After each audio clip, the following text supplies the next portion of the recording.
செங்கல்பட்டு மாவட்டம் வண்டலூர் அடுத்த கிளாம்பாக்கத்தில் புதியதாக கட்டப்பட்ட கலைஞர் நூற்றாண்டு பேருந்து முனையம் கடந்த 30ஆம் தேதி தமிழக முதல்வர் மு.க.ஸ்டாலின் நேரடியாக வந்து திறந்து வைத்தார். அந்த புதிய பேருந்து நிலையத்திலிருந்து தற்போது மாநகர பேருந்து மற்றும் அரசு விரைவு பேருந்துகள் அருகில் அமைந்துள்ள ஸ்ரீ சங்கரா வித்யாலயா மேல்நிலைப்பள்ளி வளாகத்தையொட்டி தொடர்ந்து பேருந்துகள் செல்வதால் பள்ளிக்கு மாணவ மாணவிகளை அழைத்து செல்வதற்கு பெற்றோர்கள் மற்றும் பள்ளி மாணவ மாணவிகளை போலீசார் திரும்ப அனுப்பினர். ஆத்திரமடைந்த பெற்றோர் சாலை மறியலில் ஈடுபட்டனர். இந்த பள்ளி சுமார் 30 ஆண்டுகளாக இப்பகுதியில் இயங்கி வருகிறது. சுமார் 1000க்கும் மேற்பட்ட மாணவ மாணவிகள் பயின்று வருகின்றனர். இந்த பள்ளிக்கு செல்ல இந்த ஒரே வழிதான் உள்ளது. கிளாம்பாக்கம் புதிய பேருந்து நிலையத்தில் வரும் பேருந்துகள் பள்ளி அருகே உள்ள சாலையில் வருவதால் இந்த சாலையை பயன்படுத்த பள்ளி மாணவ மாணவிகளை அழைத்துச் செல்ல பெற்றோருக்கு தடை விதிக்கப்பட்டது. பெற்றோரை திருப்பி அனுப்பி வண்டலூரை சுற்றி வரும்படி போலீசார் திருப்பி அனுப்பியுள்ளனர். இனிமேல் இந்த சாலையில் உள்ள பள்ளிக்கு வரும் வாகனங்கள் வண்டலூர் போய்தான் வர வேண்டும், எதிர் திசையில் வரக்கூடாது என கண்டிப்பு காட்டியதால் அப்பள்ளி மாணவ மாணவிகளின் பெற்றோர்கள் பள்ளி வளாகம் முன்பு சாலையில் அமர்ந்து போலீசாரோடு வாக்குவாதத்தில் ஈடுபட்டவாறு சாலை மறியலில் ஈடுபட்டனர். தினமும் காலையிலும் மாலையிலும் பள்ளி துவங்கும் போதும் முடிவடையும் போதும் இந்த சாலையை எங்களது பயன்பாட்டில் விட வேண்டும் என கோரிக்கை வைத்து கடுமையான வாக்குவாதத்தில் ஈடுபட்டனர். இது குறித்து பேச்சுவார்த்தை நடத்திய போலீசார் உங்களது கோரிக்கை குறித்து சம்பந்தப்பட்ட அதிகாரிகளிடம் பேச்சுவார்த்தை நடத்தி நடவடிக்கை எடுப்பதாக உறுதியளித்ததின் பேரில் சாலை மறியலை விட்டு கலைந்து சென்றனர். இச்சம்பவத்தால் அப்பகுதியில் பரபரப்பு ஏற்பட்டது.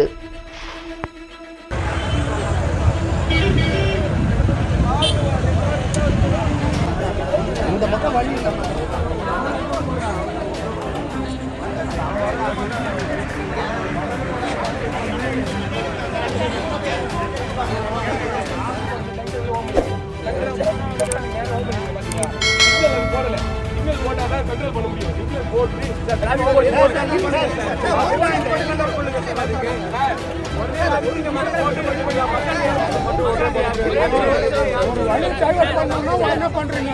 ஒரு வழி டைவர்ட் பண்ணனும்.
Sir,